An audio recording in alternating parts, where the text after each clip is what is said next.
5. 5 times. That's more than any other nation in the history of the sport, period.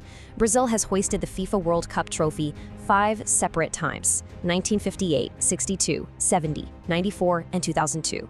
It's a number that just screams absolute, unmatched dominance. But that glorious history, well, it slams pretty hard into a very harsh modern reality. 24. Yeah, it has been 24 agonizing years since Brazil last won a World Cup.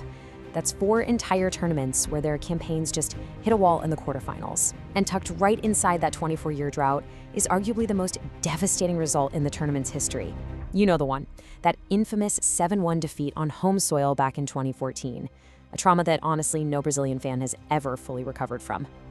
Welcome to this explainer.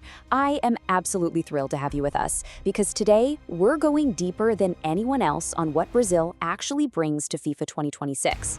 Make no mistake, this is their most important tournament in a generation. So we're going to look past all the usual hype and honestly evaluate the squad, the tactics, the strengths, and yeah, the undeniable weaknesses. Okay, let's dive right in. We've got 5 parts on the agenda today. The weight of history, the Ancelotti experiment, the arsenal and absences, strengths versus weaknesses, and finally, the final prediction. Section 1. The weight of history. The pressure of the past. Before we even touch 2026, we absolutely need to get a handle on what Brazil represents in football history. Because without this context, the immense, suffocating pressure they carry into every single World Cup just doesn't make sense.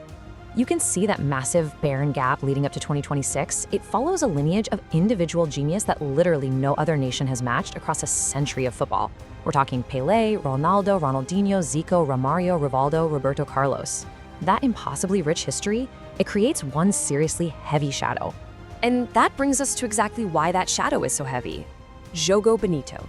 Brazil didn't just play the game, they literally invented a style of football that the rest of the world gave a name to: the beautiful game. Brazil isn't just a football team, it's the very idea of what football can be at its absolute most expressive. So that legacy means every Brazilian squad carries an expectation way beyond just scraping by and winning games. They carry this almost impossible philosophical burden. They're expected to win beautifully. And that standard is exactly what makes them both incredibly special and super vulnerable.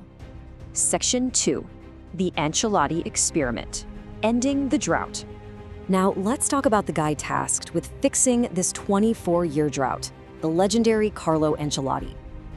His 2025 appointment was a massive statement to the footballing world. I mean, just look at this staggering pedigree. 4 UEFA Champions League titles. He's the only manager in history to win league titles in all of Europe's top 5 leagues: England, Italy, Germany, Spain, and France. When the Brazilian Federation locked him in, the message was crystal clear, right? They are dead serious about fixing their tournament woes. But there's a huge catch.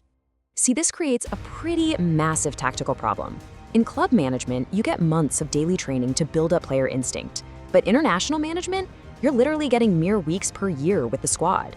Ancelotti's preferred super flexible 4-3-3 or aggressive 4-2-4 systems rely heavily on players understanding each other's movements instinctively. At a club like Real Madrid, he's got all season to embed that stuff. With Brazil, he simply doesn't have the time. So whether his system will actually be clicking by kickoff is easily one of the biggest uncertainties of this entire campaign. Section 3. The arsenal and absences. A squad analysis. All right, let's start by looking at the sheer, overwhelming attacking talent this squad possesses. And it all starts right here with Vinicius Jr. He is undeniably the most important footballer on this Brazil team. Now sure, his international record of 9 goals and 49 caps might seem a bit modest for a player of his caliber, but it's really about his overall effect on the game. When he's out there on the left wing with the freedom to run at defenders, he's literally unplayable. The guy delivered in the 2022 and 2024 Champions League finals. He is the 2024 FIFA Best Men's Player.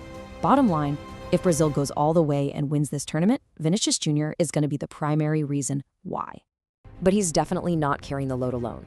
Check out this fascinating contrast in attacking options. On one side, you've got Raphinha, this incredibly underrated engine. He was actually their top scorer in qualifying with 5 goals. He offers this amazing tactical reliability, keeping things ticking when the system just needs stability. Then, on the flip side, we have Endrick, the 18-year-old wildcard. Ancelotti knows exactly what this kid can do from their time together at Real Madrid. Endrick might not be a starter, but just imagine him coming off the bench in the 65th minute of a tight knockout game. That's just devastating potential right there. But, okay, here's the harsh reality check. Eder Militão, out. Rodrygo, out. Esteban, out.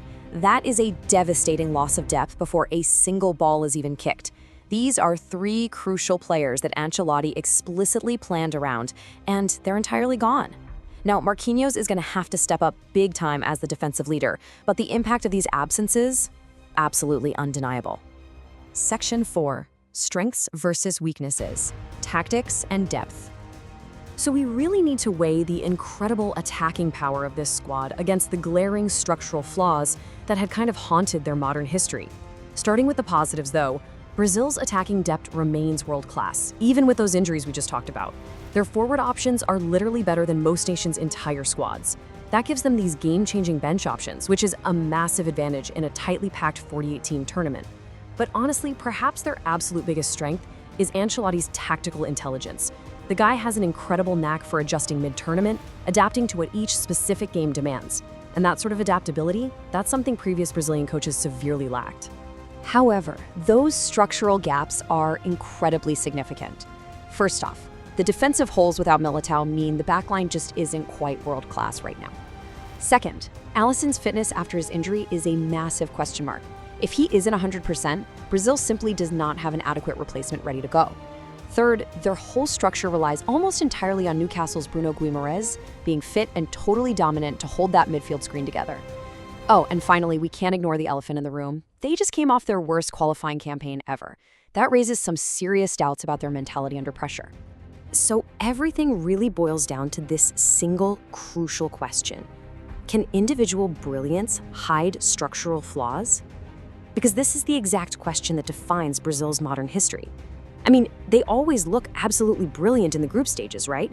But the second they face highly organized, structurally sound European teams in the knockout rounds, the gaps just split wide open. Can a new manager truly resolve these deep-seated issues with such limited time? Section 5. The final prediction. The FIFA 2026 outlook. All right, we've looked at the history, the manager, the players, and the tactical realities on the ground. Now, it's time to cut right through the fan hype and deliver an honest verdict on what to expect. Let's map out Group C. Scotland and Haiti, they are simply overmatched. Now, Morocco is going to provide a really tough, heavily disciplined test. Remember, they were semi-finalists in 2022 and are incredibly organized defensively, so Brazil will definitely need to be at their absolute best to beat them. That being said, it is near certain Brazil will comfortably win this group and easily pass through their round of 16 match. But then, here is the fearless, blunt prediction from this explainer. The verdict? A quarterfinal exit against a top European side. Once they hit those quarterfinals, they're highly likely to run into a structurally sound powerhouse. Think France, Germany, or Spain. And the honest truth is, we fully expect the exact same pattern to play out. The sheer individual brilliance of Brazil simply won't be enough to overcome the deep structural consistency of the absolute best European teams.